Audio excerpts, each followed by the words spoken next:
fellow citizens, our way of life, our very freedom came under attack in a series of deliberate and deadly terrorist acts.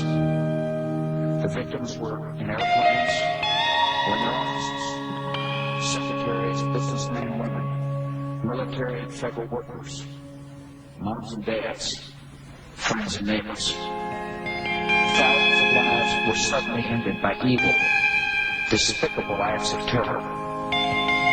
The pictures of airplanes flying into buildings, fires burning, huge structures collapsing, have filled us with disbelief, terrible sadness, and a quiet, unyielding anger. These acts of mass murder were intended to frighten our nation into chaos and retreat. But they have failed. Our country is strong. A great people has been moved to defend a great nation. Terrorist attacks can shake the foundations of our biggest buildings, but they cannot touch the foundation of America. These acts shatter steel, but they cannot dent the steel of American resolve. America was targeted for attack because we're the brightest beacon for freedom and opportunity in the world. And no one will keep that light from shining. Today our nation saw evil, the very worst of human nature.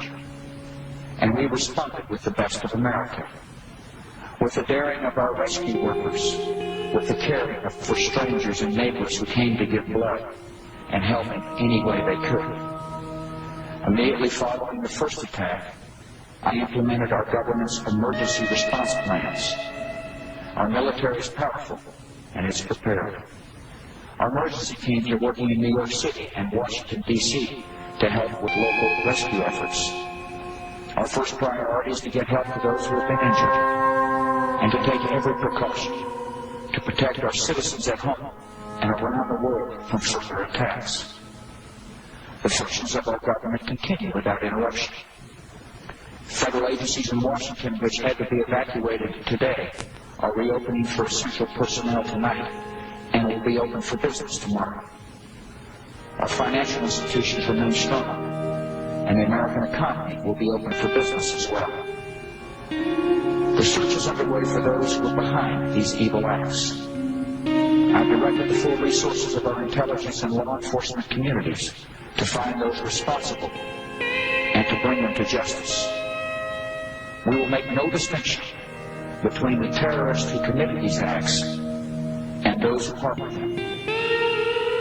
I appreciate so very much the members of Congress who have joined me in strongly condemning these attacks. And on behalf of the American people, I thank the many world leaders who have called to offer their condolences and assistance. America and our friends and allies join with all those who want peace and security in the world. And we stand together to win the war against terrorism. Tonight I ask for your prayers for all those who grieve, for the children whose worlds have been shattered, for all whose sense of safety and security has been threatened. And I pray they will be comforted by a power greater than any of us, spoken through the ages in Psalm 23. Even though I walk through the valley of the shadow of death, I fear no evil, for you are with me. This is a day when all Americans from every walk of life unite in our resolve for justice and peace. America has stood down enemies before, and we will do so this time. None of us will ever forget this day. Yet we go forward to defend freedom and all that is good and just in our world. Thank you.